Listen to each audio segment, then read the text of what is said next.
When the world was watching the wedding of Prince William and Catherine Middleton, Andrew Morton was watching and writing. The author, best known for writing the authorised biography of William's mother, Diana, almost 20 years ago, has just completed a book titled William and Catherine, Their Lives, Their Wedding. Well, to relive the day in spoken words this time, not written, Andrew Morton joins me now from our London studio. Andrew Morton, good evening and thanks for your time this evening. Good evening, my pleasure. Now, it's only been a fortnight since the wedding and the book is already ready and out, complete with a wedding day chapter. I can guess how you spent the wedding day, but where were you as the event played out? Well, I was up at dawn at Buckingham Palace getting a sense of the atmosphere and getting a sense of the excitement of the crowds, and obviously watching the wedding, watching the fly past, and then, of course, watching that kiss, and then typing away and putting out some golden text.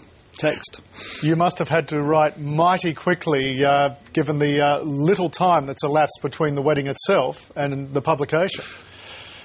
Yes, what you've got to remember, though, that the book was a year in the making. We had, most of it was already printed. It was just the final 32 pages with all the glorious wedding photographs together with an explanatory text from me.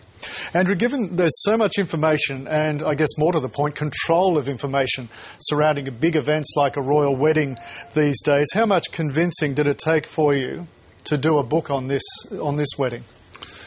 Well, I mean, in many respects, it seemed very natural because I've obviously, as you mentioned earlier on, I've spoken to Diana a lot about William, about her ambitions, her dreams for him.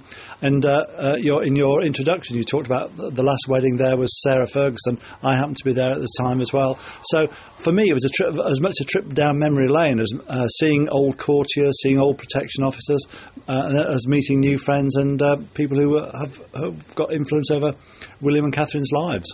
Yet this time around you didn't have any access to William for this book, I believe. How much more difficult did that make it compared to doing your book, Diana, Her True Story, when you famously received virtually direct information from the subject of that book? Well, the irony about the Diana book is that we had to disguise the source. So the technique there was to get other people to say roughly what she was saying, and then so she was, as it were, the deep throat in the book. So that was complicated. This, in a way, was more straightforward. A more straightforward biography. William has spoken about his own fears and his own thoughts about the future. I spoke to, obviously, students at St Andrews, former pupils at Marlborough, the rector of St Andrews, Andrew Neil, a good friend of mine. So there's an awful lot of material there to work on in what you might call a classic memoir, classic biography. Did you approach him at all, or through an intermediary approach him to see if he would speak? Well, William and Catherine have famously given one interview to Tom Bradby, who and not even the BBC. So I don't think there's much chance of poor old Andrew Morton getting one. In terms of preparedness for marrying into the British royal family, both in education and their character, how does Catherine compare with Diana? Well, Diana was totally unprepared, even though she'd lived as a next-door neighbour to the royal family at Park House for most of her life. She felt totally overwhelmed. She said to me that she felt like she was a lamb to the slaughter, going down the aisle at St Paul's Cathedral, watching out for Prince Charles's what she thought at the time was his mistress, Camilla Parker Bowles, and just hoping really that it would all work out for the best. So it was a day of mixed emotions for her. For Catherine, very different scenario. She's someone who has learnt the royal ropes, as it were, over the last 8 years. I mean, she's been in the public eye. She's undergone this rite of passage, as it were, by paparazzi. And also, she's of a similar age to Prince William. She's developing her own style. She's still got a lot to learn. Effectively, she's just at the starting gate of her new life. You suggest, though, that Catherine Middleton was preparing herself for this role for a long, long time outside whatever official preparations there may be, saying instead of breaking a glass ceiling, she was waiting for the glass slipper.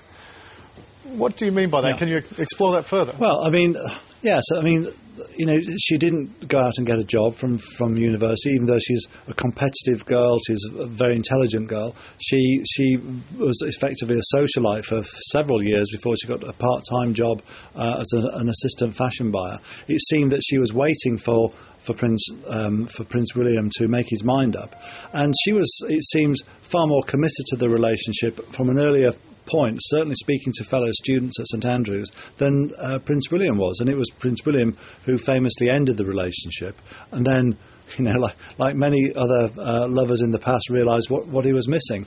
But I think Catherine has played a clever game, but it's been a very high risk game. A high risk game?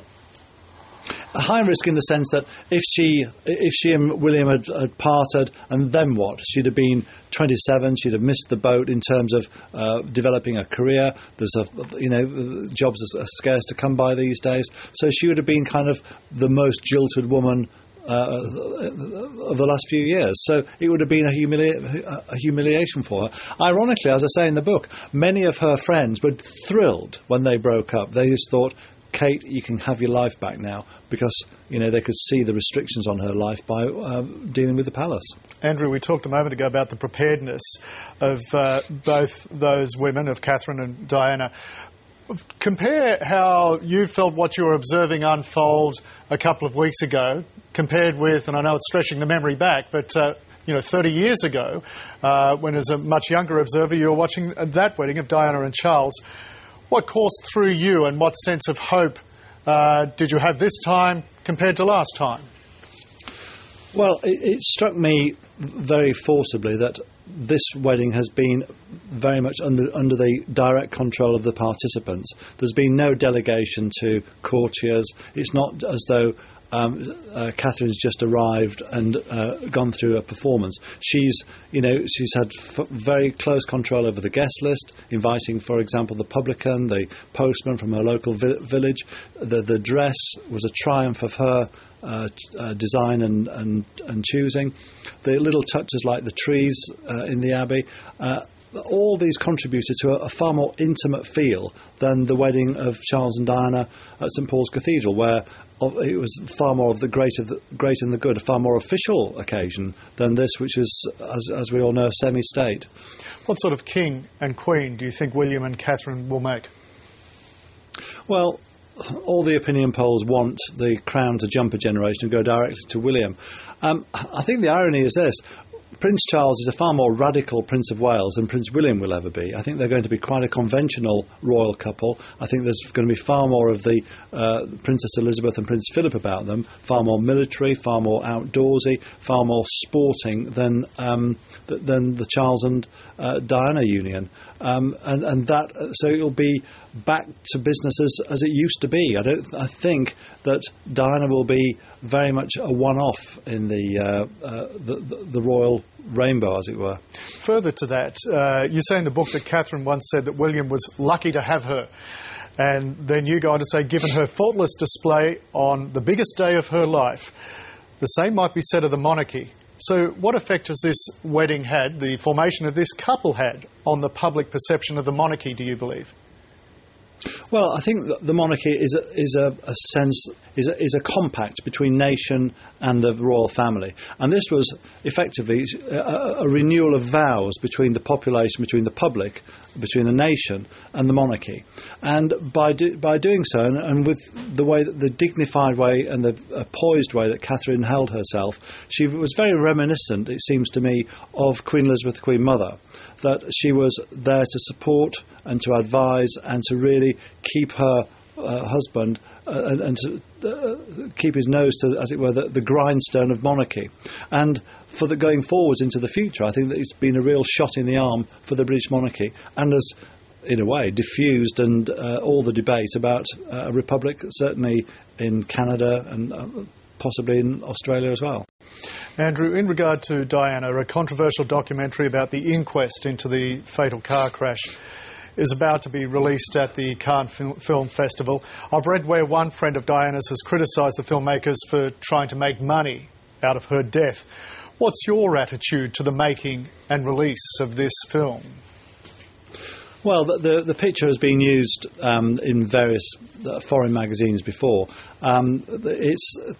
I just don't. It's a picture that's been used to, it seems to me, create controversy and publicity for the programme. I mean, this has been the most discussed and analysed car crash in the history of the world. It's cost something like $20 million for the police on both sides of the channel to investigate it. So, I think we know what the result is. Anything else now is just an attempt to cash in. Author Andrew Morton, thank you very much for your time tonight. My pleasure.